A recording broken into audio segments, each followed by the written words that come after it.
Good morning, you guys. It's your boy Ben Mahari here, representing Mahari Nation Sports Podcast. Much love to the entire LDBC and the basketball community. You understand what I'm saying?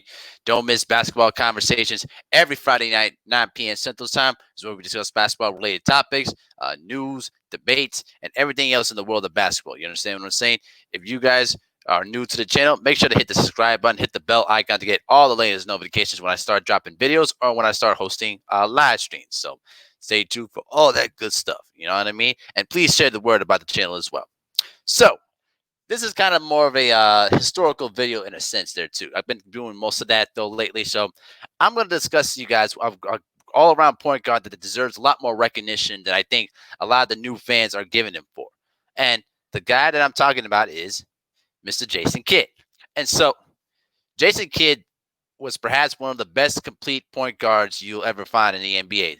Coming into college, 6'4", you know what I mean, about 205, and pretty much had one of the best set of passing eyes you'll ever find in the NBA, also the exception of John Stockton, Isaiah Thomas, and Magic Johnson. But I want to go a little bit in depth about how impactful Jason Kidd was. All right. Now, when Jason Kidd came from California, okay, he had all sorts of offers from college to where he wanted to go. All right. And he could have went to any college. I heard that he was being recruited by Arizona, Kentucky, Kansas, Ohio State. You know what I mean? Um, he was pretty much a guy that it was highly regarded as perhaps the best point guard in the nation. All right. But he shocked everybody by choosing to go to the University of California, Berkeley, a school by that time, that was coming in off of a 10-18 record and not run a conference title since 1960. And when the time that he came in as a starting point guard as a freshman, everything changed. His first year as a freshman, he averaged 13 points, 7.7 assists per game, 4.9 rebounds, and 3.8 steals as the National Freshman of the Year and a spot on the All Pac-10 team. And right now, his records of 110 steals, the most steals by an NCAA freshman, still stands. You know what I mean? While he still had 220 assists, that was still a school record. And he was one of the big factors in the resurgence of California basketball as they made the big upset in the 1993 tournament by upsetting the two-time defending champion Duke Blue Devils that was coming off of two straight national championships that still had Grant Hill, Thomas Hill, Cherokee Parks, and Bobby Hurley, who was a senior that year. All right. And it continued on. He averaged about 16.7 points per game, 6.9 rebounds, 3.1 assists, and 9.1 assists, breaking his previous school record in a season with 272 assists. And so pretty much by the time that he was basically went into California, the guy was already setting records. He was pretty much the catalyst of that point of the California program that had not won much of anything before he came and haven't much won anything since. But when he came in, I'm telling you, he was just a beast. So by the time he decided to go to the NBA draft, obviously he got picked by the Mavericks second overall behind Glenn Robinson and just ahead of Duke's Grant Hill, who got drafted by the Pistons. By that time, as most Dallas fans know, salute the Black Fight Fan TV, the Dallas Mavericks were just a horrible franchise by that particular point in the 90s. And they were off of a year where they finished with only 13 wins. All right. They still had some young pieces with Jim Jackson from Ohio State, who was drafted in 92, but missed out the majority of his rookie year. And then they drafted Jamal Mashburn in 93, who led them in scoring. So by the time that Jason Kidd came in, there was a new scenery coming into Dallas. And he helped improve their record by going 36-46. And by that time, they improved their record by at least 23 games, which was the largest improvement in NBA history. And by 96, he became a starter on the Western Conference All-Star team. You know what I mean? In his second year. And also, before I forget, he also did share Rookie of the Year honors with Grant Hill, too, who now is in the Hall of Fame as well in 2014. I mean, both of them dudes were Hall of Famers, which makes you kind of think if Milwaukee would have decided to draft Grant Hill or Jason Kidd, I think they would have been much better off than Glenn Robinson. But that's just my opinion, but we'll discuss that another day. Unfortunately, they weren't able to continue the improvement from 95. By 96, there were just chemistry problems between Jim Jackson and Jason Kidd, based on the fact of some sort of mythical triangle love thing with Tony Braxton, was proven to be false. All right, but by that time, the relationship between those young players, pretty much took a steep step backwards you know uh, for the Dallas Mavericks. By that time in '97, Kidd and Jackson could not coexist together, and so by that time he got traded to the Phoenix Suns, and then they continued to improve even when Kidd was there as a starting point guard. But the big turn point in his career was when he got traded to the New Jersey Nets. That's where you saw more of his overall play. Okay, the guy was traded basically for a bag of chips and Stephon Marbury when he got traded from the Phoenix Suns to the New Jersey Nets.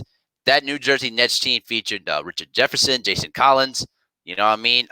Kenyon Martin, who was the number one overall pick in the 2000 draft, Kerry Kittles, and another number 2 overall pick in Keith Van Horn in the 97 draft behind Tim Duncan. All right, this this is when Jason Kidd showed his true importance as a point guard. When the New Jersey Nets acquired Jason Kidd for that 2001-2002 season, okay, let me check out the record for the Nets before Kidd came. This is when Stephon Marbury was still the point guard, okay? The Nets, by that time, they lost 56 games and only won 26, all right? This is what their record was in 2001. By the time Kidd was traded to the Nets, boom, they finished with 52 regular season victories. All right, they were the top seed in the Eastern Conference, and they made it to the NBA Finals, where ultimately they got swept by Shaquille O'Neal, Kobe Bryant, and the Los Angeles Lakers. Based on how he performed that 2002 season, okay, let's check out the stats on that one. For that 2001-2002 year, he averaged 14.7 points per game, 9.9 assists per game. You understand what I'm saying? He also averaged at least 2.1 steals per game. All right. He also shot at least 39% from the field and shot 40 and also shot 32% from three. Actually, wait a minute. Let me check that. 39% from the field and 32% from 3-point range. There we go. Got it right. But so, my point is, the guy, from pretty much when he came into New Jersey, he pretty much changed the entire culture by just one offseason. And you could argue that he rightfully deserved the 2002 MVP award with over Tim Duncan. No disrespect to Tim Duncan, because he's he's the greatest power forward in the game. But that year, listen, Jason Kidd made that team into a championship contender in one offseason. Not many people could say that in one offseason. By that time, Jason Kidd changed the entire fortunes of the franchise in one offseason and made the Nets a championship contending team. By next year, in 2003, Jason Kidd continued his mark. They won 43 games, lost 33, but also made it back to the finals, where they were very close to winning a championship against the San Antonio Spurs, but ended up losing that series in 6, and particularly because they had weaknesses on the front line. They had, Todd McCullough, who wasn't much at all. They were trying to use Dikembe Mutombo, an old Dikembe Mutombo at that, and pretty much he was hurt most of the playoffs, and then they had to rely on an inexperienced Jason Collins, to play big minutes against Tim Duncan and David Robinson. Pretty much it wasn't going to work out because the weakness of their front line became evident in their 2 finals losses against the Lakers and against the Spurs. Okay. By that time, Jason Kidd, was a free agent, and he was very, very close. He was this close to signing with the eventual champion San Antonio Spurs. Now, think about that for a moment. If Jason Kidd decided to leave for the San Antonio Spurs, man, he probably could have had at least 1 or 2 rings in his resume by that period of time. Because with him and Duncan together, way above Tony Parker, you could have had something very special there. You know what I mean? But yeah, by that particular point in time, Jason Kidd had cold feet, and he decided to stay with the Nets with us for a 6 years, $99 million deal, which he later on said that was the biggest mistake of his professional career, because he should have signed with the San Antonio Spurs. And I think a lot of people would agree with that. But by that particular point, 03-04, Kidd averaged about 15.45 points per game, 6.4 rebounds, and 9.2 assists. All right. He led the league in assists for 2 straight seasons. All right. And but unfortunately, but by that particular point in time, Kidd slowly was starting to break down. He had micro fractured knee surgery to repair one of his knees. You know what I mean? And he eventually made a full recovery, but lost a little bit of his speed and quickness. You know what I mean? Even though he wasn't a particularly quicker guy, but it lost little bit of a step. But they had a huge boost when they acquired Vince Carter from the Raptors. All right, and they ended up making the playoffs again, but they ended up losing to the top seed Miami Heat in the first round. '06, they finished third in the East with 49 regular season victories, and they were pretty much in the fight against the Miami Heat, but unfortunately they lost in 5 games. But that particular point in time, the Nets were kind of slow, were on a huge decline, and by the time it was 2008, Kidd was traded to his old team, the Dallas Mavericks. Where later on in 2011, went on to win his first NBA champion. Went on to win his first and only NBA championship in his entire career with Dirk Nowitzki and Sean Marion and Tyson Chandler. You know what I mean, and Jason Terry too, the Jet. And then off the bench, you also had Deshaun Stevenson, who was scoring big. Peja Stojakovic off the bench though too. You know what I mean? It was just pretty much a beautiful storm. And the fact that that final series, I'm always gonna say it. LeBron choked, and you had an old, out of prime Jason Kidd guarding you, and you didn't go at him. You know what I mean? And Jason Terry, he pretty much was doing whatever he wanted, and LeBron wasn't doing anything to stop it. And by that time, he went on to win his first and only NBA championship. I'm talking about Kidd. All right. Then he ended up finishing the career with the New York Knicks, and then pretty much retired 2 days, and surprisingly 2 days after Grant Hill retired too in 2013. So what are my reflections about Kidd?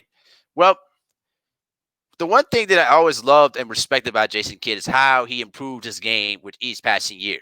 You know what I mean? Because when Jason Kidd came into the NBA in '95, I should say '94, he had issues with his jump shot. He was a bit erratic. He could be very inconsistent, but he put in the work. And the one thing that people don't understand about Kidd is that he was pretty much a relentless pit bull. He actually went at you.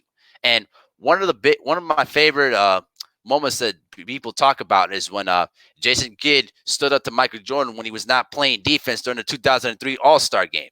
And from that point forward, Michael Jordan pretty much said, "You're right." And he started playing defense in that All-Star game. So pretty much Kidd was relentless, and he didn't care how great you were. If you weren't playing, at the level that he expects you, you know what I mean, he's going to actually gonna get on you. You know what I mean? And the work that he did as a point guard with the New Jersey Nets cannot be overstated enough. He was the guy that pretty much led that whack Nets team to 2 straight trips to the NBA Finals. I mean, that's not many people other than Allen Iverson per se that could make that kind of claim. You know what I mean? Um, Kid, to this day, he's still second all time in career steals and assists behind John Stockton. But it was really a reflection to see how Kid developed and basically nurtured his game over time as he got older too. You know what I'm saying? So I think a lot of kids need to really recognize how really talented Jason Kidd was. And I think if he were younger at this particular point, if he with this improved shooting and his ability to command a fast break and all the passing angles he could do, I think that Jason Kidd would thrive in today's NBA with the no hand checking rule. You know what I mean? You can't basically bump against a guard in the backcourt. I think Jason Kidd would thrive well in today's basketball. You know what I mean? I think that he needs to be recognized as probably one of the greatest point guards in the history of the game. Unfortunately, they don't recognize him enough, but I'm doing so here right now. You know what I mean? I think if you put him on a Mount Rushmore of great guards, I think Jason Kidd needs to belong on that list or be part of the conversation because he deserves a lot more recognition than he deserves. But let me know what you guys think on the memories of Jason Kidd. Do you guys agree with what I'm saying to you, or do you have a different opinion on that though? But y'all have a great day, guys. But let me know what y'all think.